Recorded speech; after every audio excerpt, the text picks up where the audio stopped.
Hello, everybody, and welcome to the Game for All show. This is episode 93. I am Jordan, as always. Unfortunately, I don't have Luke with me this week, but our master of audio and video, Sean, is back. How are you, Sean? I'm very good. I would like to say I'm well rested, but that's not true. But I'm ready to talk games. It feels like it's been a while. I mean, you've been away for a few weeks now. There was one where we both missed a week, and Luke held the fort with MBZ, our friend. And then me and Luke did last week's episode where we spoke about the return of Max Payne 1 and 2, and also the upcoming return of Tomb Raider at some point as well. So please go and check out that episode. It was a bit late last week, so, as things happen, Sean's a very busy guy. My bad. And yeah, that might happen a few more times over the next few weeks. But, we will always get you an episode out. And also, Luke actually did a video this week on the channel. He played some Elden Ring, because obviously we are on Luke's channel now, Eat Sleep Game. So please go and subscribe on YouTube if you haven't already, if you're listening to the audio version of this show. But yeah, we haven't had too much major news this week, Sean. There's a lot of kind of speculation around certain things and a lot of rumors going around, and we might discuss some of those a bit later on. But as always, I want to start with, as you've been away for a little while, what have you been playing? So my go-to game actually during this very busy period of the year has just been GTA 5. So I am very much enjoying that. I don't even want to call it a remaster. It's very much like it's been up-resed, and it's running at a better and stable frame rate. So I am thoroughly enjoying that over on my Xbox Series X. I'm playing it currently in the Performance RT mode, and it's good to see that there because it's usually that's a mode reserved for Insomniac games. But yes, there aren't many developers that have been giving us that option for sure. Yeah, but obviously we know that Rockstar has the resources to put the work in to make that, to make that a reliable mode. And I played a little bit of GTA myself as well. And it's quite fun to jump back into, really. It's so I am currently, I want to say 3/4 of the way through the single player content. Nice. I'm loving it. I played through GTA 5 kind of at the start or just before my sort of, I want to call it, I don't want to say professional curiosity in games, because obviously I'm not a professional in the space, but like your it's deeper curiosity in games. Yeah, my sort of industry curiosity took its sort of final form in what led to this and meeting you and doing the podcast. So I kind of picked up GTA 5 originally. I was at university and it was the fun game to play, but I didn't really give it too much thought in terms of design and what went into making it and the scope of that game. So being able to go back to it and having a little bit more of that lens now must be so interesting for you. That game is a masterpiece. I mean, it's gigantic in more ways than one, but that doesn't surprise me now. And it's also not empty, right? Which is amazing, because we often talk about open worlds feeling quite empty and not really alive. But Rockstar, to their credit, have never had that really be a problem. No, it's in terms of GTA Online is its own beast, and it's always fun. There's always stuff to do. There's loads of events, loads of other players just wreaking havoc. But even in the single player content, even when you do somehow find yourself lost in the sticks, it just doesn't take a lot to have fun. You are so close to something entertaining and funny, and it's well written, it's well voice acted. And you can literally do whatever you want, right? And that's the thing, is they put you into this world and they're kind of like, tackle it at your own pace. They don't ever really direct you too much in terms of, right, go and do this next. Like, there are times where they'll give you 3 mission options and you can tackle them in any order you like. And I'm sure that in the developers' heads, they have a preferred order that they would like you to tackle these missions because of the way that they're written and things like that.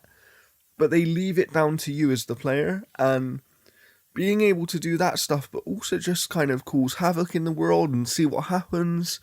And it's crazy. Like, I don't know how they achieve the balancing of game that they do in the sense of, and I'm not talking about just on a technical level, but how they achieve that kind of fairly good storytelling. You know, like, they are good at storytelling, Rockstar, and they do that while also giving the player so much freedom.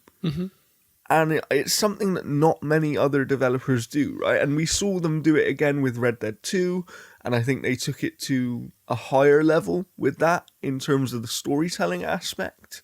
Yeah, and the simulation aspect, yeah. Yeah, so it's like, it's so it's interesting because you brought up GTA Online there, and I think because of the massive success of GTA Online, the single player of GTA 5 maybe didn't ever get the credit it deserved. Just because everybody was waiting for this massive online thing.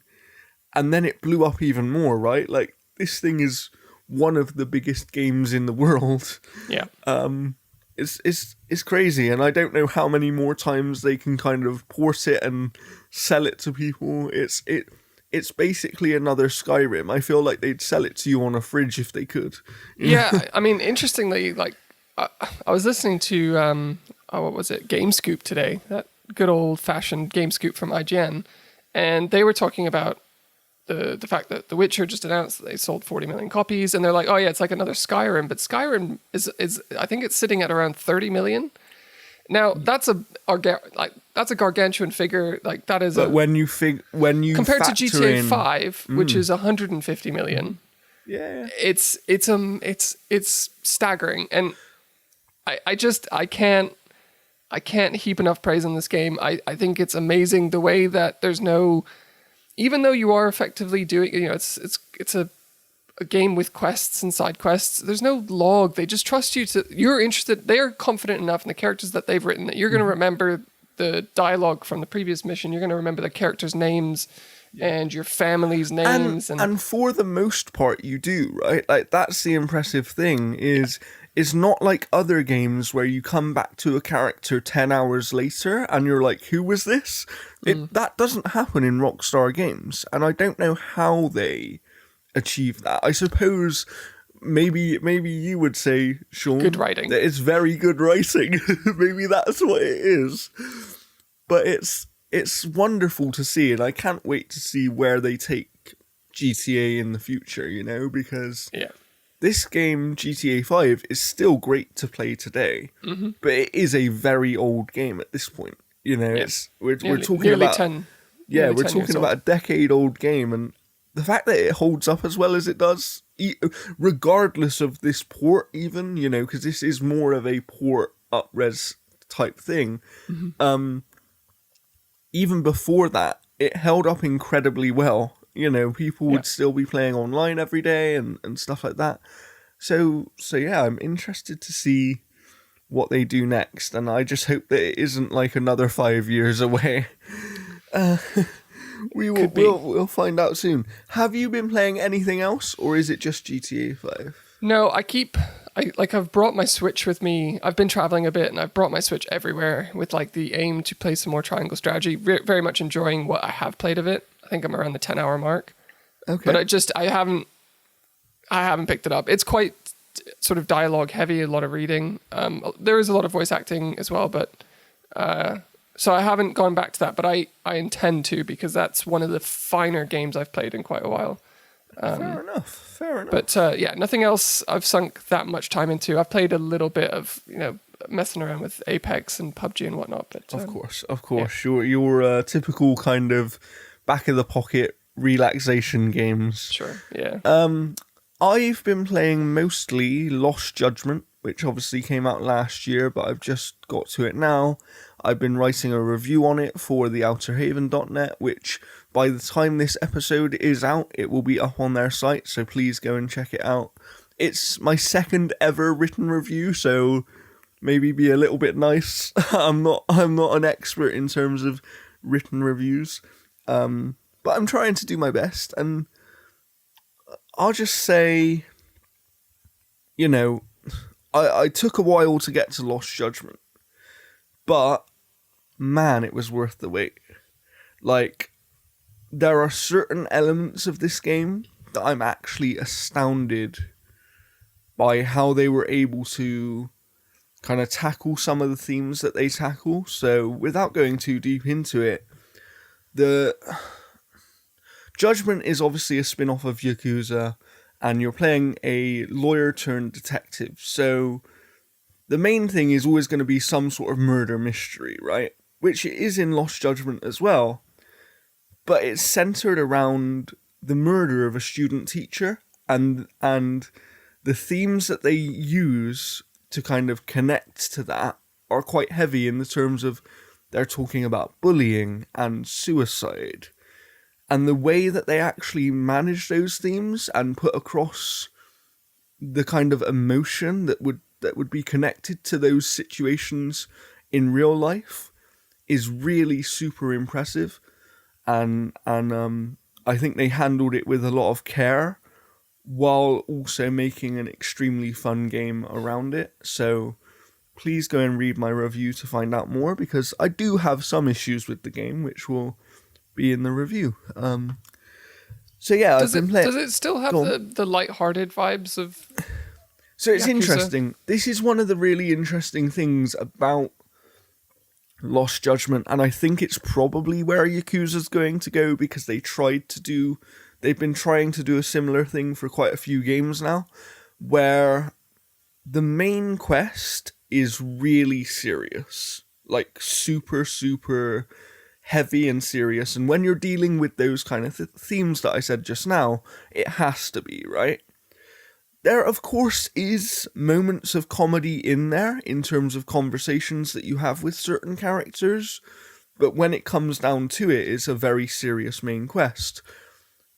The part where you find the kind of Yakuza weird and wacky stuff is in the side content, is in the kind of side cases, or the, for example, one of the things I was doing is running around town with a detective dog who sniffs out crime, do you know what I mean?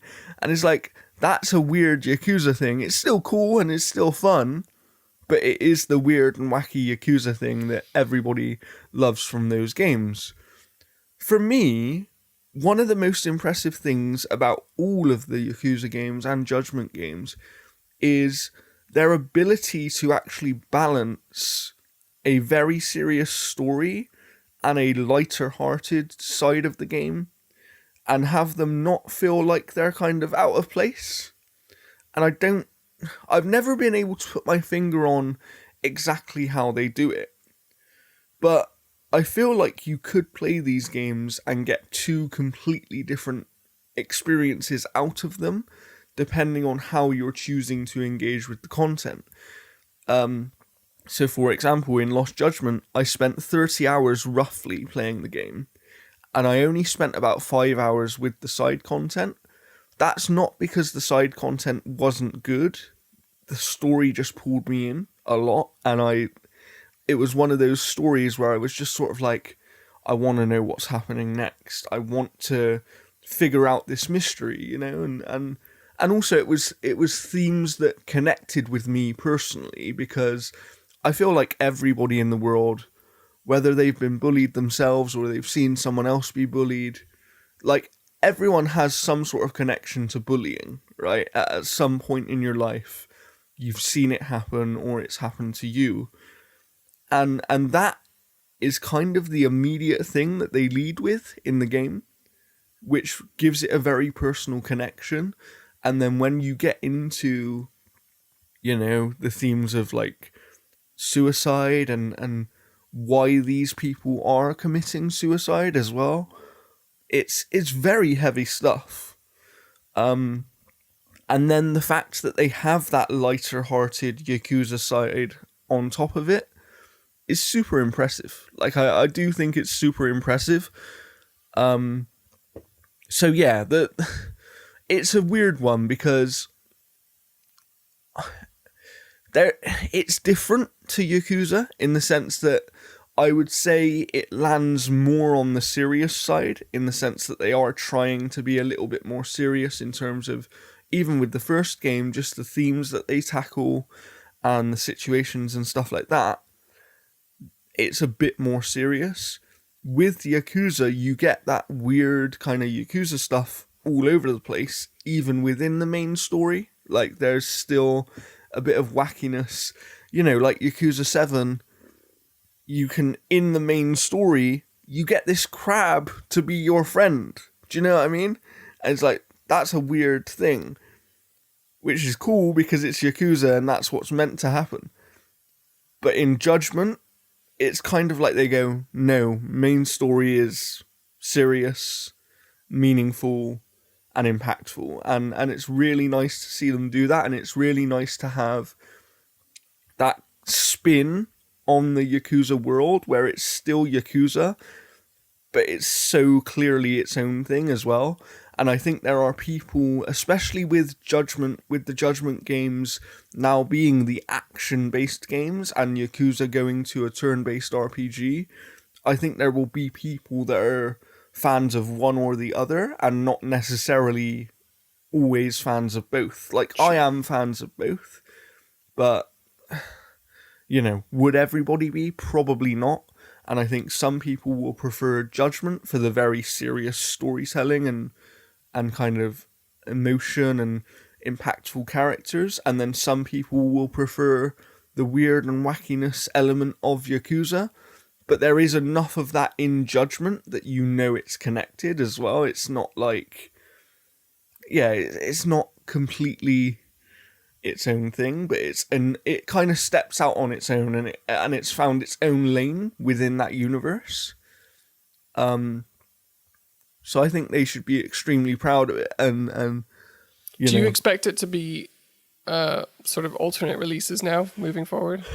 So that's an interesting case, because obviously with Judgment there has been some. I think there's been some problems around the main actor in the game, or the likeness that is used. So I think that they will continue Judgment in some form, but you may not play as the same character. It may kind of be rebooted under a different name, because there is reports that they are working on a brand new IP outside of Yakuza. So that could be a case. I expect it to be alternate releases.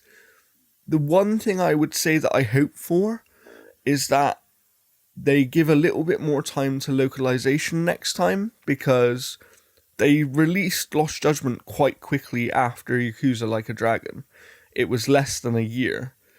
And it meant that the localization team only had 6 months to record and lip sync the English audio, whereas on the previous game they had 9 months, and the English audio is not lip synced in the game.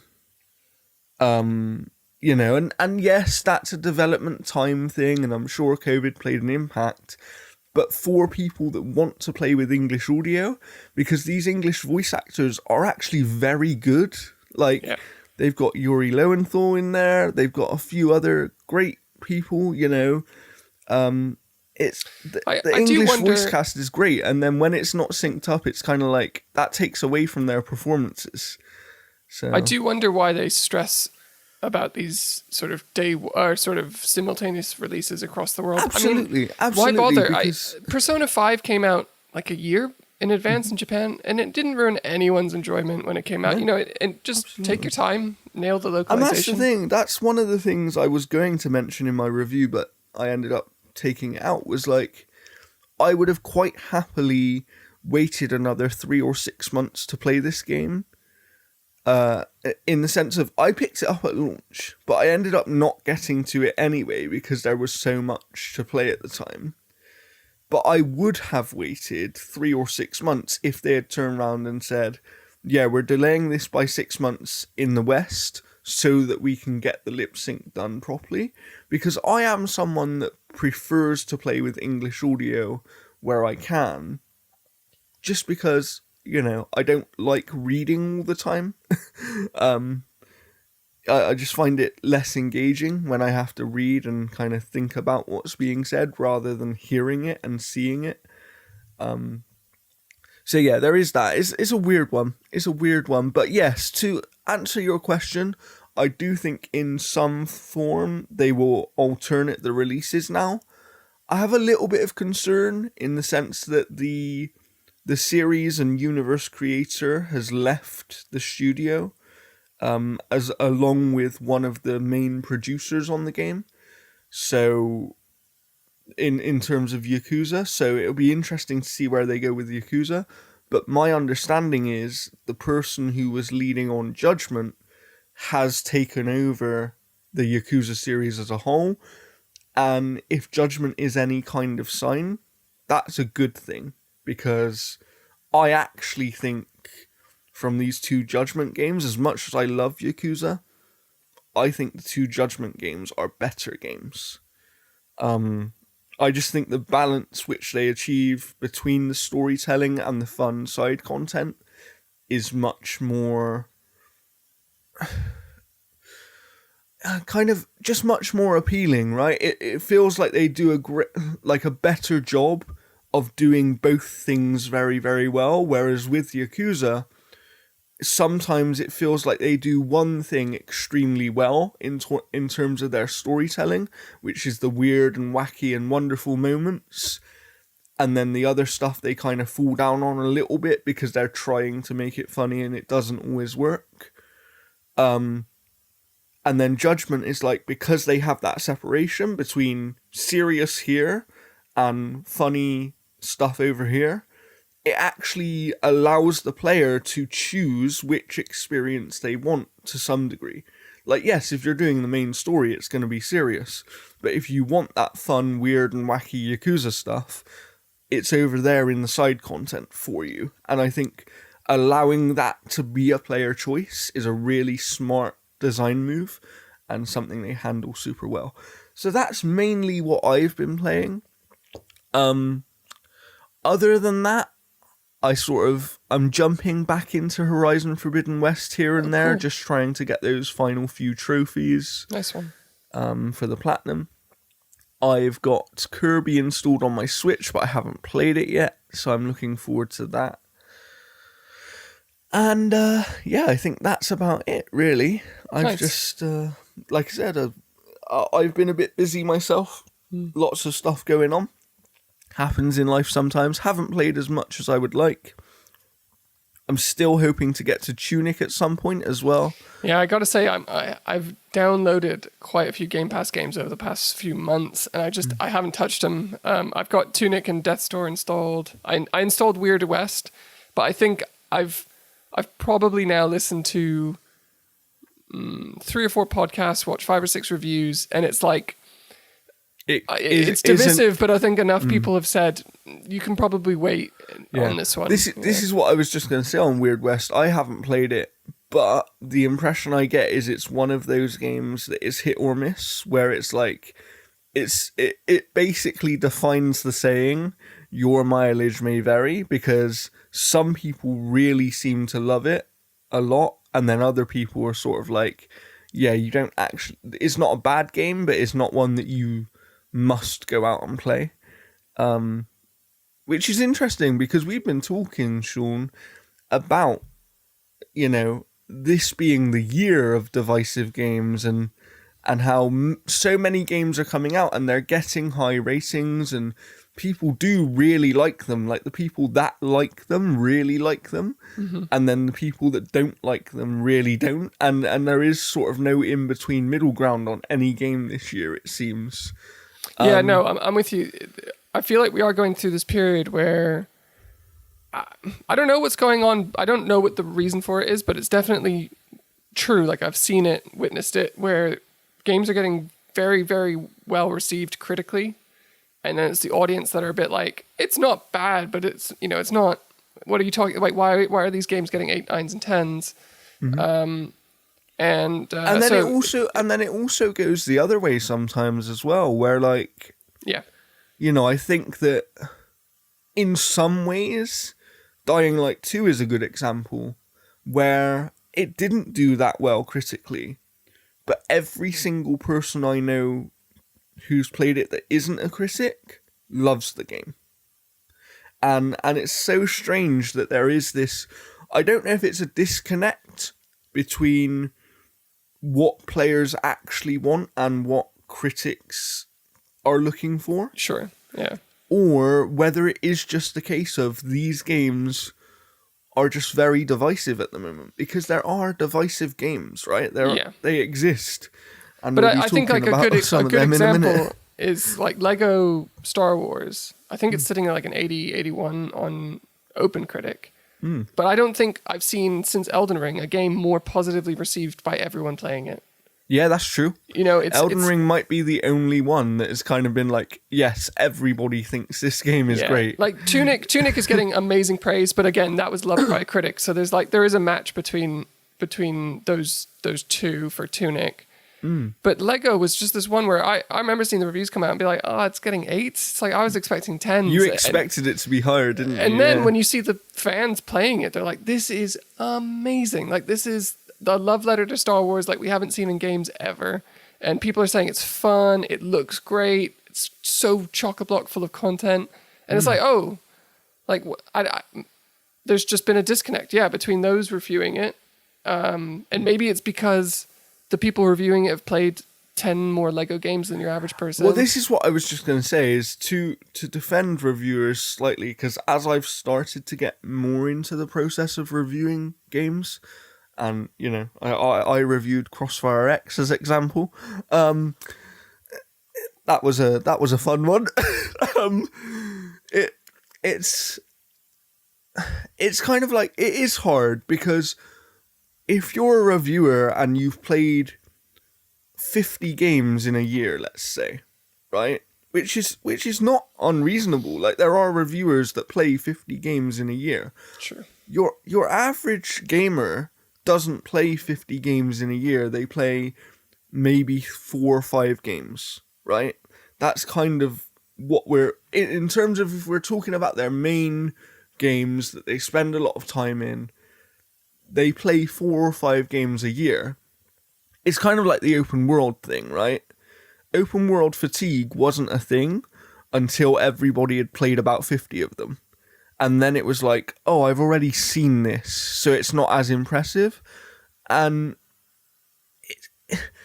I guess that's what leads to the differing opinions, as you're saying, is like, how many of these critics who are reviewing Lego Star Wars have played every other Lego game and maybe sort of have the impression that it is Star Wars, but it is just another Lego game, you know? Like, I could see that running through some people's minds, because when you've seen the same game several times, even if the game isn't doing anything badly, it just becomes less impressive, and therefore you don't rate it as highly. It's kind of like how we always talk about the bar moving, and about how when a game seems to get low 70s in terms of critics' scores these days, people ignore them because that is seen as, oh, it must not be a good game. But maybe the average is so much higher that it just makes those games less impressive, right? Maybe it's like, it's one of those things where there are so many 7s these days that getting a 7 isn't as impressive. I think maybe the bigger issue is that there's so many 8s these days. That's true. That's true. We're starting to get into that realm for sure. Yeah. For sure. There's a level of quality across the board where I consider, at least the ones I've played, a lot of Ubisoft games to be in that realm of like, these are awesome. These are content rich. They play well. For the most part, they launch in a really good state. And as I've said before, they make games for a very specific audience, right? Like, they know who they're making their games for. But it's a big audience. Yeah. Yeah. I'm not saying it's a small audience. That's not what I mean. Yeah. But they know exactly who their audience is. And that is why so many of their games turn out to be quite similar in terms of systems and design, because they know what works for their audience. And as long as that audience is supporting their games, I don't think they're that fussed about what everybody else thinks. Sure. So yeah, I'm kind of with you. It's like, but then a question on it before we move on is like, how can we really, like, if we're if we're getting into the realm where games that we consider great are no longer great because there are so many great games, what are we doing with ourselves? Like, why do games become lesser just because there are more games that are just as good as it? Like, that doesn't make sense to me. Yeah, I think there is now...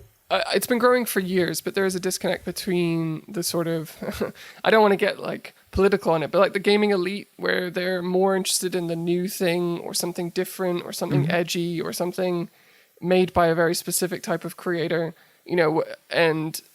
You know, it might be Disco Elysium, it might be Outer Wilds, and these games are always not looking for the new cool thing, right? Yeah, and those games, you know, I've touched on both of them a little bit. They're interesting, they're cool, and they've got new ideas. But for the most part, you have this gaming elite that talk about them as if they're the best games of the year, and they generally get the awards within those niche websites, the smaller websites, the smaller podcasts. But then when it comes to gamers, those games aren't really widely played. Even after all the hubbub about them and the awards and the podcast dedicated to them, people saying, like, Skill Up, one of the best and biggest reviewers on YouTube, literally at any second chance will mention Outer Wilds. And he can't sell that game. You know, like, it doesn't matter. He could spend 6 months of the year promoting Outer Wilds and 6 months of the year insulting Ubisoft games, literally, just constantly. And Ubisoft games are still going to outsell. You know, I'm not saying he is the tastemaker. No, of course. But he is one of many people who are in that similar position where it doesn't matter how many times someone says the latest Far Cry is just more of the same. That game is still going to sell. And it doesn't matter how many times you say this cool niche little indie game. But that's one of the things, right? Like, gamers know what they like, and generally speaking, they stick to what they like, and it takes a lot for them to move outside of their comfort zone a little bit and try something else. Yeah. You know, I am quite a good example of that, in the sense of I do play a handful of indie games every year, but as I've said to you, I'm always only looking to play the best ones, because that's kind of where I am with it, right? Like, I know what I like as a gamer. I know that generally speaking, I don't enjoy games that are of lesser production value, because I just find them less engaging. But the best of the best in terms of indie games are that good for a reason, and that's why I play those games. Do you know what I mean? I'm it's kind of like playing Death's Door last year. I love Death's Door. It doesn't have the production value of, say, a Zelda, you know, but at the end of the day, the core game design is still the same. The ideas behind it are still there. It's just that these indie games don't have the production value. They don't have the money to put that production value in place to kind of really sell the game to people. And I think that so many people are kind of programmed almost to gravitate towards what looks the best. Do you know what I mean? Yeah, sure. We've seen games with certain graphical styles where they will sell better just because of having a certain graphical style. For example, if Call of Duty looked like Borderlands in terms of art design, would it sell as well? I don't think so. It's one of those weird things where I think visuals play such a part, and like you're saying, it doesn't matter how many times somebody says, oh, The Outer Wilds is a great game, you should play it, you should at least try it. That person, most of the time, who's listening to that comment, will go and look at it and they'll be like, well, it doesn't look great. And that is literally what goes through their mind, is it doesn't look great. I'd rather play Far Cry or Call of Duty or FIFA. Do you know what I mean? And we've had it before where I've kind of recommended games to some people, and it takes them so long to go and try out that game because it's something that isn't in their usual comfort zone. and and it's almost like they go, but it doesn't look like it's for me. So it's based purely on visuals, and it's so interesting of like what you're saying about, yes, there is this kind of gaming elite that, and I don't even mean that in a negative way, but there are the tastemakers of the industry, like yeah. Journalists and influencers. But it's like even they are not powerful enough to sell certain things to people. No. And I think that sometimes things just catch on because of being in the right place at the right time, right? Like something like Among Us or Fall Guys.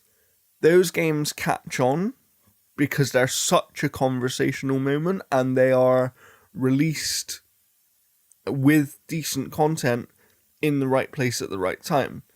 Yeah. And I also, those games have obviously the multiplayer factor where you are 10 times more likely to convince someone to play something if you're playing it with them, you know? Absolutely. Like the most games that I've been recommended to play are usually multiplayer games, and a lot of them are like with you and Steve, where for sure. Okay, I will try this out because at least I'm gonna have a good time while I'm doing it. Like even if you're not enjoying the game, you're hanging out with your friends, like, you're chatting. Someone recommending to me a single player open world 50-hour game, it's just not gonna happen. It's like you need to do a lot of selling to get me to commit the time to play that. Yeah. For sure. Yeah. I mean, do you think that, because I know that you're someone who's said, you know, you often are kind of looking for the new, fresh thing yourself. Mm-hmm.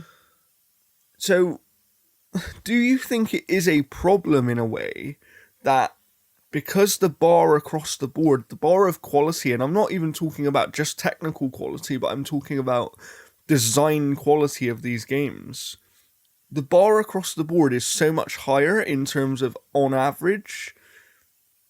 Do you think that actually makes it really hard in terms of deciding what to play? And it does get, it's a funny one because I feel like my opinions on these things change depending on the day, depending on the year, and so on. But for sure, if I think about what I'm playing, I do like to play new things. I like new IP. I am always reluctant to jump into something that has a number on the end of it, even though, again, that's hypocritical because all my favorite games have a 2 on the end. Or now in GTA's case, a 5. But I feel like once there is a number attached to a game, you feel like you're not playing something original anymore. It's harder to jump in as well, right? Like if you want, it's kind of like Gears of War. I know Gears of War had this problem where Gears 4 was obviously the start of a new trilogy. Kind of. But it's a connected trilogy, but it is a new trilogy. You could have jumped in at Gears 4 if you were, if you were someone new to the Xbox ecosystem, etc. But when that 4 is on the end, it makes it hard to jump in because you're always in the back of your mind thinking, well, what have I missed? Mm-hmm. What am I not understanding here? And that's something I think, in another way, God of War did very well. Because God of War 2018 is actually a sequel to those original games. But they did it in a way that it didn't feel like a sequel to new players. And therefore, they didn't suffer the same problem of people feeling like they couldn't jump in because it had a number on the end. Because I do think you're right. I think that plays a massive part, especially in story-driven single-player games, of what have I missed? It's different for something like a Destiny 2 or a Division 2 because they are online multiplayer, not really story-driven. That's a different thing. It makes me think of Elden Ring, and there's a lot of reasons why that game took off. It was just a bit of magic in a bottle, but I think a large part is people have heard about Dark Souls. Dark Souls has been jammed down our throat for so long, and everyone's like, I don't want to jump in at the second one or the third one, or Bloodborne, is this a spin-off? Is this the best? And then Sekiro's like, people keep saying that's super hard, and then it's like, okay, fresh start, Elden Ring, open world, that looks a lot more familiar to me. George R.R. Martin, that sounds familiar to me. I'm gonna finally jump in and get at the bottom of this next big thing from Sunsoft.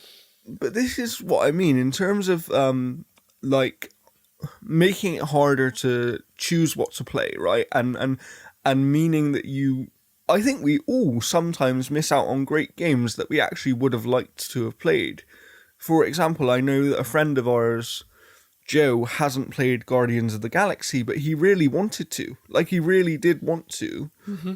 But again, it was one of those things where there were so many great games, and then Horizon Forbidden West came, and one of those things. It's like, do you have any games in recent kind of memory where you're like, I only didn't get to this game because there were so many other great things to play? Oh yeah, all the time. I mean, most Nintendo games sort of come to mind where I've passed. I love Nintendo sports games. Like, I think they're generally very good and engaging and very very strong mechanically. Like, they're good to play. I'd agree with that. But I skipped out all of the latest ones. I played tennis for like a week and then took it back. I was like, I'm not gonna play this. I skipped out on Mario Golf, and that's like one of my favorite sort of franchises of all time. And that's just because there's so much else to play, really, right? Yeah, and what other games? I had every intention of playing Valhalla, but then you just hear one too many times. It's like, yeah, it's a really good new Assassin's Creed, but it is Assassin's Creed. And it's like, okay, well, I'm not missing out on the conversation. Because you feel like you know what you've already had. Elden there, Ring, right? Okay, I've missed out on the hype and the moment of Elden Ring. It's still there, but it's not what it was. Do you think it's one you'll get to later? 100%, because it's new and there's nothing else like it. And I wanna have it. I want to have some frame of reference for this. Yeah, series. you want to at least have some sort of experience so you can say you experienced it, right? Which is why I would argue, I know I've sort of joked on here before, I'm not that excited for Breath of the Wild 2. I would have much rather a new Zelda. It's so uncommon for Zelda to go back to the well. And I'm sure it'll be great. It's interesting. It's interesting because for me, that's what makes it interesting, is the fact that because it is so uncommon for Zelda to have a direct sequel of some sort, that feels fresh. Because it feels like it's something they don't usually do. Do you know what I mean? And it makes it interesting of like, oh, how are they going to do a direct sequel to this? What are they going to kind of aim for? But yeah, I'm with you. What would you say then, given that there are so many great games now, as we've been discussing and stuff like that, and that average bar is getting higher, and it makes it easier to ignore some games and kind of harder to play all the games that we want to play. What is the bar for you now where because everyone has a certain bar where they go, okay, for me, this is now a must-play game. What is that bar for you? It's tough. I want to say I like to play like the most critically well-received games, but then there are times where I ignore them, like Deathloop. That couldn't have been more critically praised and, nominated up the wazoo at Game of the Year awards. And there's just nothing. And maybe I'll play that game when it hits Game Pass. It just doesn't quite pull you in, right? There's something about it. So it's not always that I'll play the most, the games that are getting 10 out of 10s, but generally I want to check them out. So critical acclaim really helps them. Yeah, from a select group of people. I gotta say, the Metacritic, OpenCritic thing doesn't really... So come on then, shout out some of your people. Who do you follow and trust the opinions of? So these days, like, the go-to reviews are... for like the formal review on YouTube, where you get to watch it and they've, it's a 20 to 30 minute video, whatever it might be. So it's Skill Up, ACG, Maddie Plays, Angry Joe. I know you laugh about that, but I love that he comes after the fact. Angry Joe. Don't get me wrong, I really do like Angry Joe, but I like him for a different reason. Sure. But he has some of the most considered reviews. Like, there's some of the longest. Absolutely, and he goes deep on some of these games. And generally, he's playing the consumer copy, which I think actually there's a lot to say for that, because it usually comes a couple weeks after. Because he's having the same experience as a day one gamer, right? And then podcasts, I listen to a lot of Last Stand Media, so that's across Maddie and Lord Cog on the Xbox version, Defining Duke. And then obviously Colin, Chris Ray Gunn's on there. I don't really I like Chris Ray Gunn, but he doesn't have like a massive wealth of gaming knowledge. He's more of a casual gamer. Do you know what? That actually makes me like him more because he feels like he represents the gamer in that I sense. totally get that. Like, I like his opinion, but he doesn't play enough games to be like, I know I can go to him for this latest game review. Yeah. Right? Because he might not get to it for 10 months. That's interesting. And, I'm sure we'll have this discussion one day, but I do wonder, what is the game, because even within our friendship group, I have the thing of like, if I'm not sure about a certain game, I'll go to a certain person in the friendship group because I know that we all have our sort of specialities. So, for example, when it comes to really obscure indie games, I'll often go to Luke because he plays so many indie games that we call him the indie boy, he is of our group. And it's like, I that's now made me wonder, what's the type of game where Sean would come to me?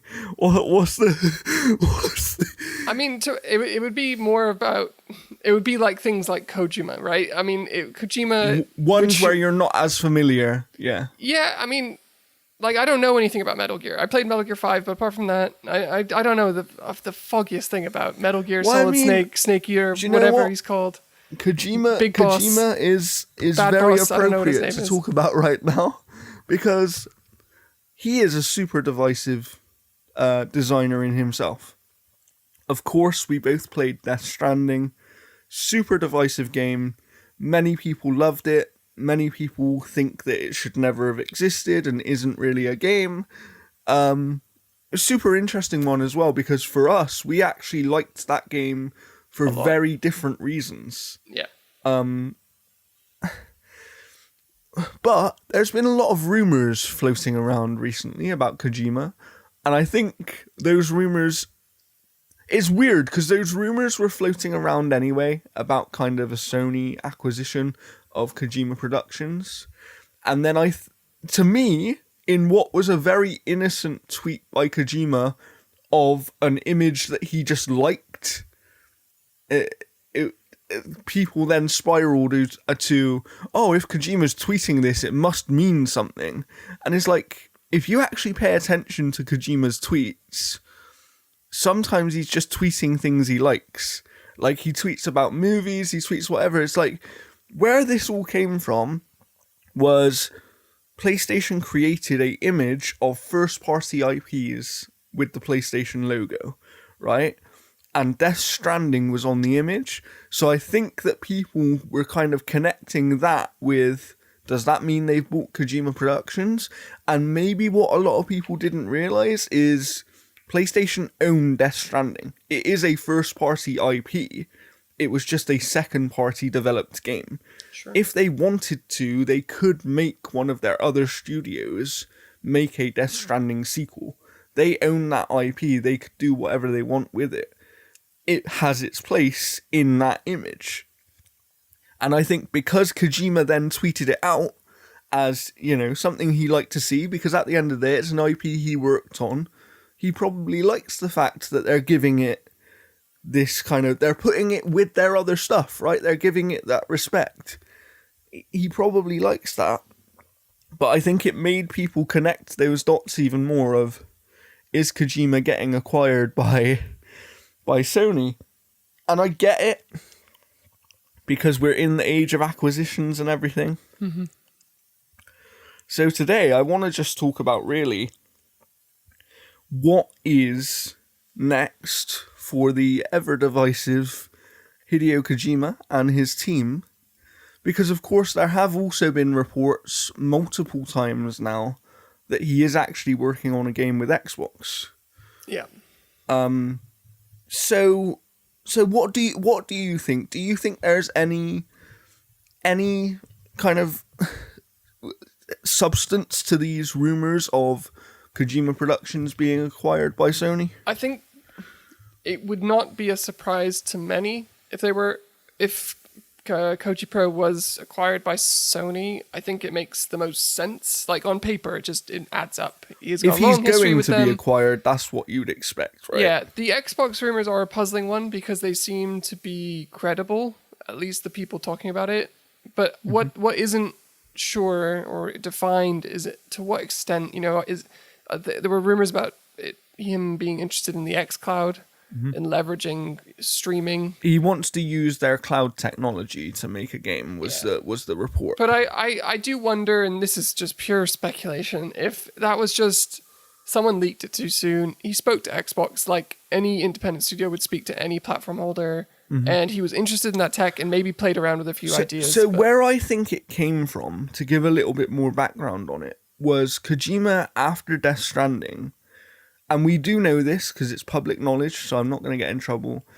Sony basically came out and said that they weren't going to support his next game. They weren't going to fund his next project, and they saw him, I believe it was Jim Ryan who said something along the lines of, at the time, they saw him as too much of a risk in terms of financially. They didn't know if they could take the risks, and they needed to be a little bit safer with where they were going with their games, and they had risks to take elsewhere, I think was the feeling.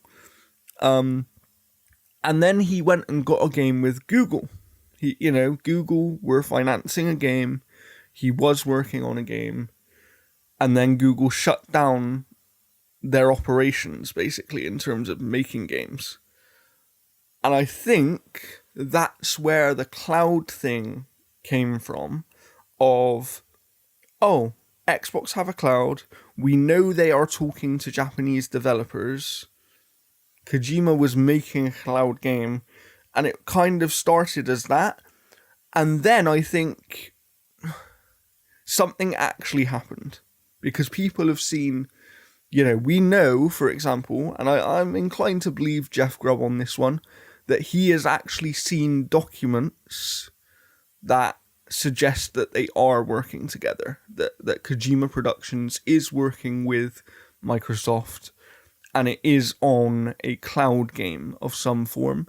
Microsoft have started up a new, within Xbox, I believe they've now got a cloud gaming division, which is a brand new kind of, the idea behind it is going to third-party partners and stuff and helping them to use the technology and make games and things like that, because Flight Sim, of course, is probably the most famous game so far to use cloud technology. It depends if you include Crackdown 3.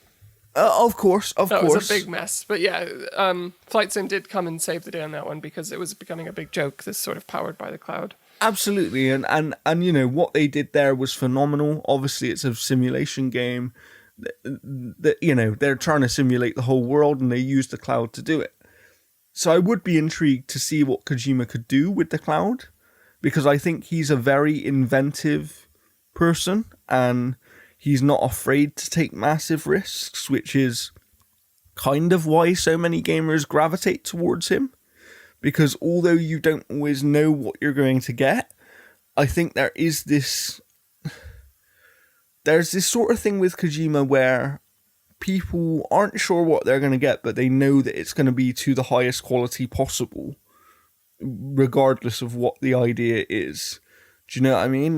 Yeah, he is a conundrum. I mean, I think because he likes to put himself out there, I think that helps. I think if, for example, if Ken Levine was more public-facing, or if Cory Barlog was more public-facing, or if Neil Druckmann was more public-facing, that people would have that sort of, they'd feel like they know them, and it would be the same thing with them as well. Yeah, and sure. I think what helps with Kojima is his interests are so varied. So he's clearly into his film and music, and from what little I gather of him, he could school most cinephiles on the history of cinema. He reads a lot, and that means the references in his games are wider than just, this is a video game. Absolutely, and I also I do believe, Kojima's one of my idols, but I do think he's a genius.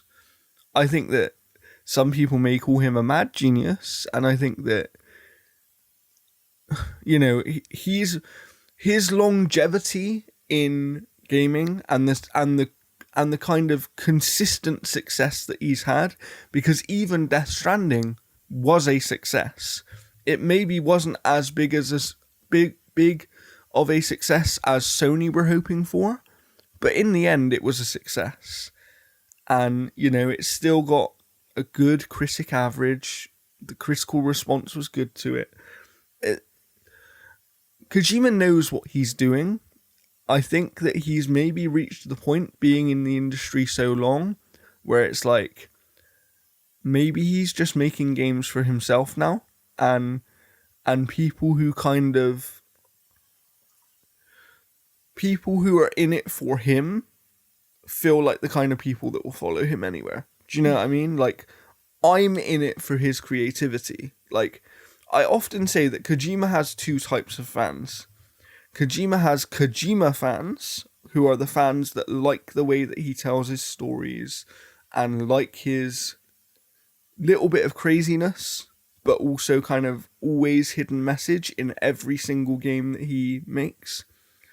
And then there are the Kojima fans who are Metal Gear fans. They're not Kojima fans. They just associate themselves with Kojima because of the association with Metal Gear. But they are fans of the Metal Gear franchise rather than the creator himself.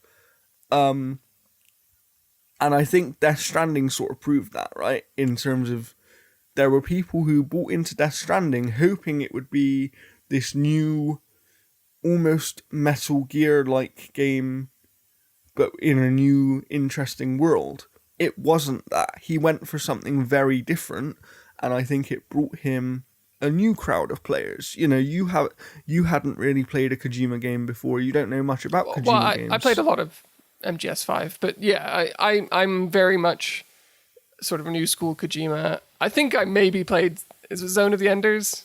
Zone of the Enders, I think I probably played that on PS2. I definitely watched my brother play enough of the OG trilogy and 4. But yeah, for me, what Kojima means to me now after playing these last two games is he's an expert in feel. Like, I love how those games feel. I'd agree. I think the gameplay is so unbelievably strong, and I like the sim aspects, and I still cannot get over the fact that he actually made walking an interesting mechanic. Like, I genuinely believe he did that. Like, the fact that I had to think about what I was carrying with me and what I would need to get to where I needed to go. Yeah. Like, that was cool. I enjoyed it anyway. But what I don't get about Kojima, and this is where we would disagree, is I think he's a rubbish storyteller, if I'm being honest.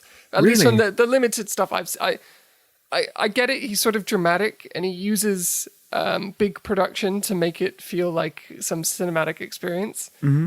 But I don't really get it. And I think there is a weird old school gamer connection that he has with sort of like, he sort of plays into the fact that traditional gamers want some beautiful woman who's literally there purely I get that. for eye I candy. get that. Don't get me wrong. There are things I don't like about Kojima's storytelling. Yeah.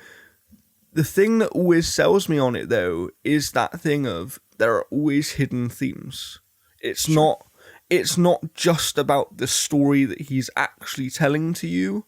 It's about the themes behind that story. And I don't know, like, I have heard the argument that maybe he goes a little too far down the rabbit hole at times and makes it too vague in terms of what he's actually telling you. But you know, to me, I've always found it.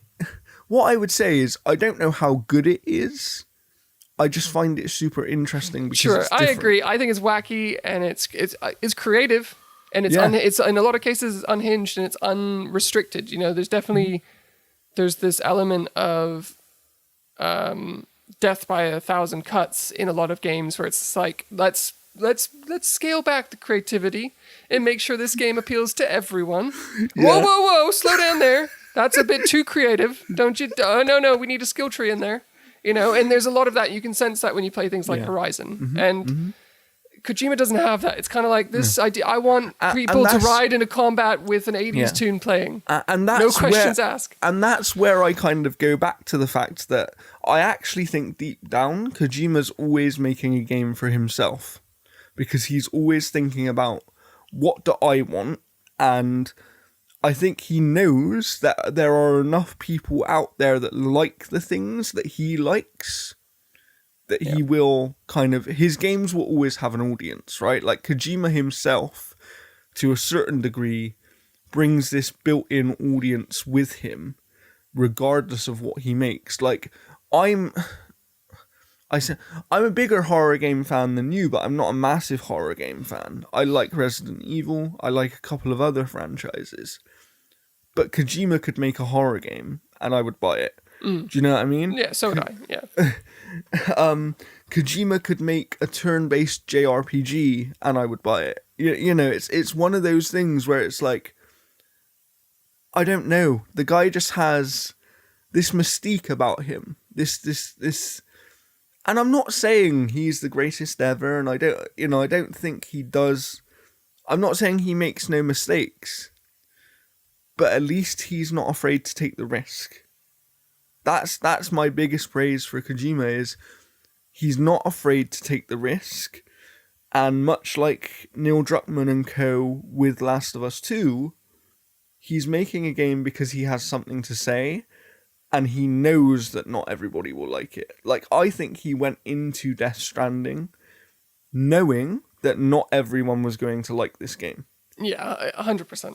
You have to know that when you make a game that grey, yeah, precisely, and that slow, and that, I mean, it's repetitive. It's everyone on that team must have known that this wasn't going to be a massive seller or a 10 out of 10 knock out the park Metacritic. Yeah. I think they knew that it would connect very strongly with certain gamers, and then after that it would probably be super divisive. Do you know what I mean? It's and it is, but that's not a bad thing. Like, it goes back to that division thing we were talking about earlier. Is like, division and divisiveness isn't bad, because it means that you're saying something that people care about, right? And it means you're doing something that people care about, because at the end of the day, the people who didn't love Death Stranding still bought into it enough to play the game. Do you know what I mean? Mm-hmm. So it's a really interesting one, and I'm so interested to see what he does next. I do think it would be weird, to be honest. I'm not saying it would be surprising if Sony bought Koji Pro, but I think it would be weird given the fact that they did choose not to support his next project. And it would almost feel like, to me, I don't know anything, I'm just kind of speculating, it would almost feel like they would be buying him just to take him off the board. Just to kind of go, we can't afford to lose you because we know that your games do appeal to a certain crowd. And I do think, because of the history between Kojima and PlayStation and how pivotal he's been at certain times in their history in helping to sell their machines and stuff, like Metal Gear Solid 4 was a PlayStation 3 exclusive, you know, like, and that was one of their big exclusives at a point in time. Mm-hmm. I think that they wouldn't want to lose that connection, even if they're not always willing to actually finance him themselves. Yeah, there's a PR nightmare to be had if there was any kind of, even if it was just an exclusive agreement for a game with Xbox. It's embarrassing for Sony. Precisely. I kind of think, I can imagine Xbox wanting to get one back at Sony for taking Bungie off the market. Absolutely. I know Bungie are staying agnostic to which platform they release on, but that's for now.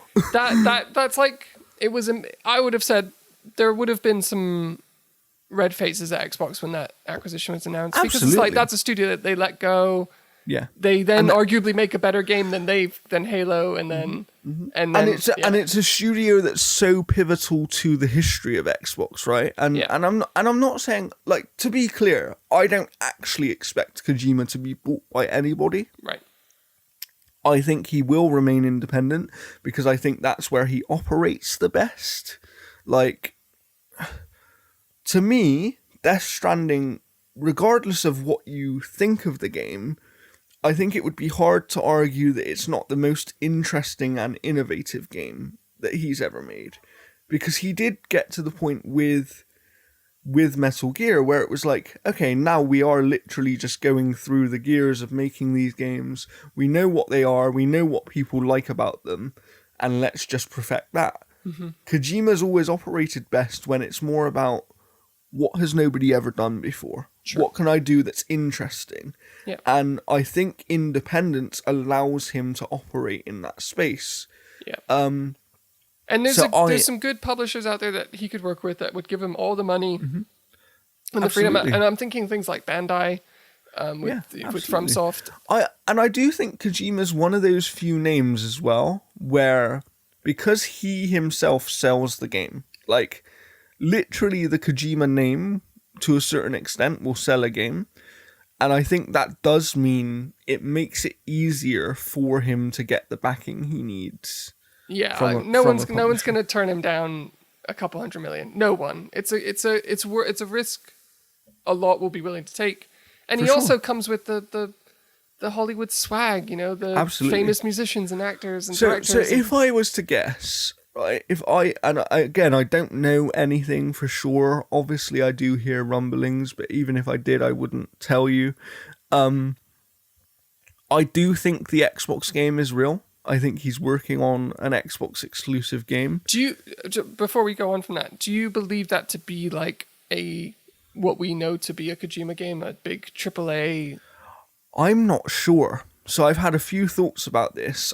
I know that Kojima was interested in episodic games at one point. So I wondered whether he might do some sort of episodic release for Game Pass. I'm not 100% sure. I could see it being some sort of smaller project where he's using the cloud technology and kind of planting the seeds for something potentially bigger, if it's a success, right? I think that yes, well, it is possible that Sony buy Koji Pro and kind of make him exclusive, make him in-house. I don't know. I just at this moment in time, I can't see it unless it is literally a play to sort of say, right, we just want to make sure we have you because we're worried about the other guys taking you, right? Yeah. Because it's one of those things where if Kojima is making this Xbox game, let's imagine that he does make this Xbox game and it's a huge, massive success. What then happens? Because at that point, you would think to yourself, oh, Microsoft might pick him up now. Because they need Japanese developers. They've been open about that. They want Japanese developers. Obviously right now, at this very moment in time, they're not going to try and acquire somebody because they're doing the Activision thing, and you're not going to try and acquire someone else while you've got this big deal on the table. But in 2 or 3 years' time, when this Kojima game comes out, maybe this is the test run thing. Maybe this is almost for both sides where it's like, let's see how we work together, Yeah. Who knows? And I think that there could be someone over at Sony who's going, let's not let it get to that. Let's buy them now, even if we have to honour that contractual agreement for an exclusive. Let's buy them now so that the other side don't even have the chance to buy him, Yeah, I wonder if Sony... I appreciate that Sony did say, no, we probably don't want to make Death Stranding 2. Let's, we'll give it some breathing space and talk about it down the road. And maybe now it's a case of, there's two factors. One, Sony might be trying to acquire the old Konami licenses, so they might get Silent Hill, they might get Metal Gear back, right? So that would be That would be a game changer. Yeah, and that would definitely swing it in their favor in terms of what Kojima does. Sony are also leveling up their collaboration between movies and games, and that might be interesting as well, because I can imagine a conversation between a movie, right? I can imagine a conversation between Druckmann and Kojima and be like, yeah, look at me, I get to make TV and games, look at me, I'm the new Kojima. And Kojima's probably like, well, that used to be me, and I'd quite fancy a bit of that. And he could have this sort of, I could definitely see him coming up with like a cinematic universe that spills over into games. He's the one to try that out. He's the one for people to give that a shot. Mm-hmm. Like we saw That's true. We saw that with we saw that with Remedy, and they weren't the team to pull that off. They were too soon. They also got forced into it, which probably didn't help. But yeah, I'm kind of with you. Like, it's weird because I'm not saying that Sony won't acquire Kojima Productions, right? Yeah. I just don't think it would be yet. I don't think now is the right time, and I think if now is the time that they do it, to me that sends the wrong message. Because to me, that almost feels like Man City in football from 10 years ago, where they were literally just buying up players so that other teams couldn't buy them.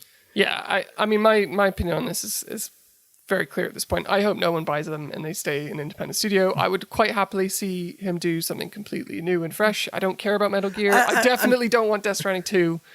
And that game lives on its own, right? It doesn't need a sequel. No, and I try something new. I don't mind if you pull in some of the mechanics. Like I think his games, like I said, they play so beautifully. Absolutely. And the attention to detail, the sounds, the sound effects, the music, the ambience, the menus. Yeah. I love it all. He's very good at that stuff. Yeah. So for sure. No, I agree. And do you know what? This is the thing. I think, as I said before, I'm with you, especially on the Kojima one, is like, at the end of the day, Kojima operates best as someone who can literally go to any company and say, right, who's going to give me the money for this? Do you know what I mean? Mm-hmm. Because at the end of the day, that's what Kojima should be doing. That's where he's the most interesting. Whether that means that, because there has been some reports that Koji Pro are actually working on 2 games, and one is the Xbox exclusive, and one is a PlayStation exclusive. Why is that a bad thing? Who cares? Yeah. Who cares? Like, even if he alternates between several different companies and has exclusives here and there and has kind of multi-platform games as well, if he ever teams up with someone like Bandai or whatever, who cares? Like, to me, for Kojima, with the creative flair that he kind of has and brings to things, I don't want him stifled by, for lack of a better word, overlords, right? I don't want him stifled by someone above him that says, you have to make this thing because this is what we want from you. Because we've seen how that went at Konami, not just even with Metal Gear 5, but he didn't want to make Metal Gear 4.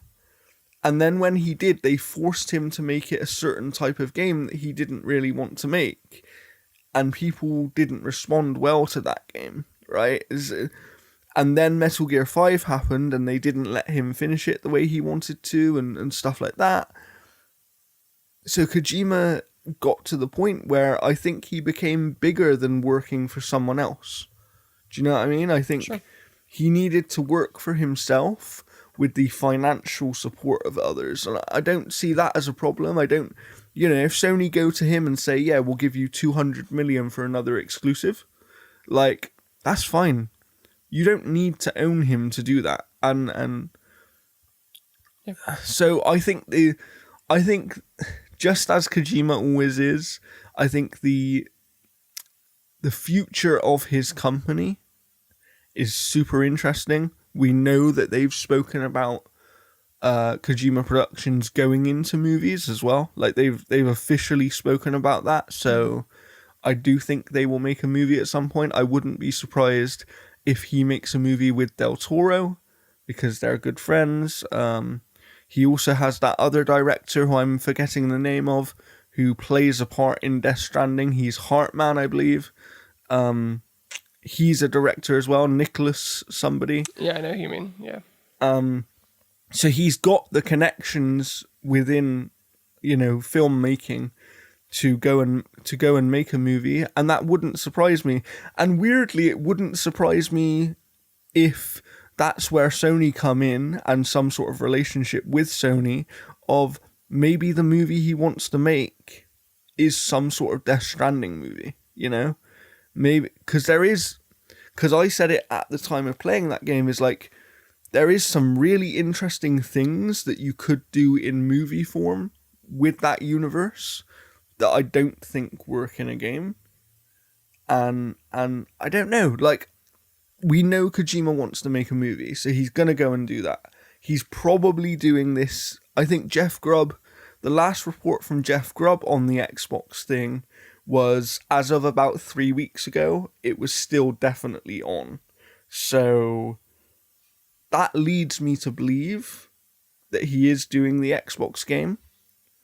And I think that whatever comes next will probably be the movie after that or something with Sony. If it's something with Sony, I think, like you said, Sean, it might be because they pick up Konami's library. Do you know what I mean? Like, I could see Kojima returning to Metal Gear if he was given the freedom to do it his way and kind of do what he wants to do with that universe.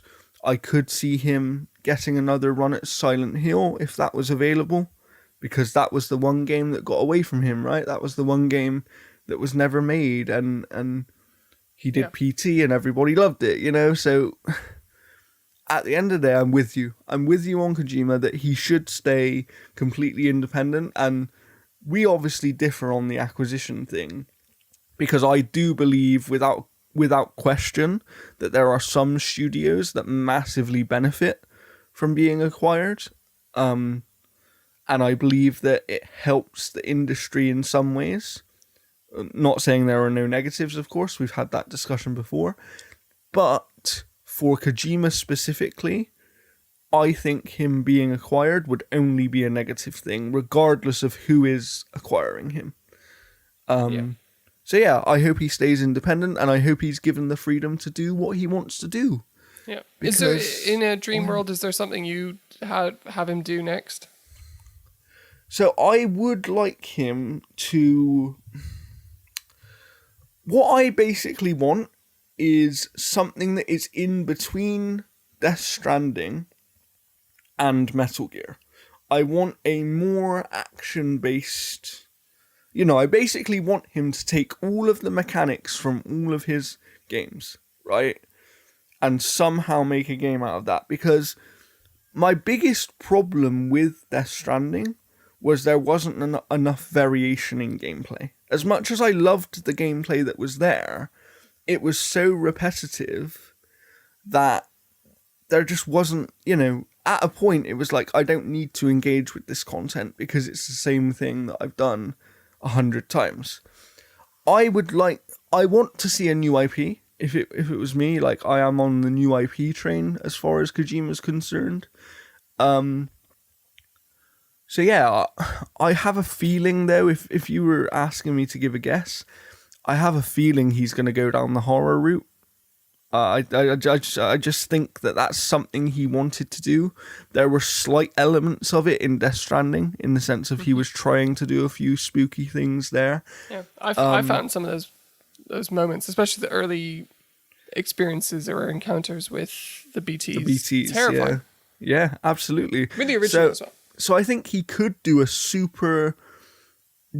To be honest, I actually would be very excited for a Kojima horror game, now that I think about it, because I think he can do the type of horror where it's super tense and it's not just cheap jump scares, right? I think he would be because he's very good at creating an atmosphere. Yeah. A certain atmosphere. So yeah, I'm kind of excited for anything. Obviously, there will always be part of me where it's like, I'm not happy with where Metal Gear ended, so if we could get him to do one more Metal Gear game just to kind of close that universe off properly and have complete closure on it, and have one that has a complete story from beginning to end, like, I'd love that, because I still think that, you know, again, we're what, 7 years removed from Metal Gear 5, and I do think it has some of the best gameplay ever. Like, I think it's that good of a game. I'm with you. So yeah, I'm really excited, to be honest. I think it's a super exciting time in the industry. I think there's so much going on, and I do think we're in this weird place where, even for more than Kojima, we just don't know what's going on right now. Like, there's so many things going on. Like, we spoke last week, me and Luke, about how Remedy have so many things on their plate. Even some things that nobody's heard about yet. Like, I guarantee you. And yet they're doing it, right? And this is the thing. Again, is independence is great for creativity because you're never told by someone else what to do. You're making the rules. And that's wonderful. So let's hope that these Kojima kind of Sony acquisition rumors aren't true and don't really hold any weight. I'm not saying they would be wholly negative, but I do think they would have some negativity attached to them. And let's just hope he can keep doing whatever he wants to do. Do you know what I mean? Because I think that's the best thing for everybody. Sean, we do have a question from last week that we need to answer before we go. And that was, with the return of Max Payne and Tomb Raider, what is an IP from your childhood? Like, if you had to choose one, what is one IP or game that you'd like to either see return with a sequel or get a remaster, like a full remaster? Off the cuff, the first thing that came to mind, interestingly, was James Bond. But I know we are getting a new James Bond game, so that's a bit of a wish come true. Yeah, of course. Because I love GoldenEye. Doesn't hold up, but I loved it at the time. Would you take this rumored GoldenEye remaster? Don't think I need it, frankly. If they did the multiplayer, I'd be interested in that. I don't need the single player stuff. But like, I actually quite liked. Was it Nightfire?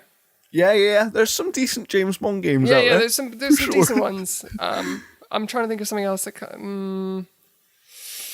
Come on, you must have one from the younger Sean days that you. There must be one. Young Sean. What would I like? An actual Super Mario RPG. That'd be good.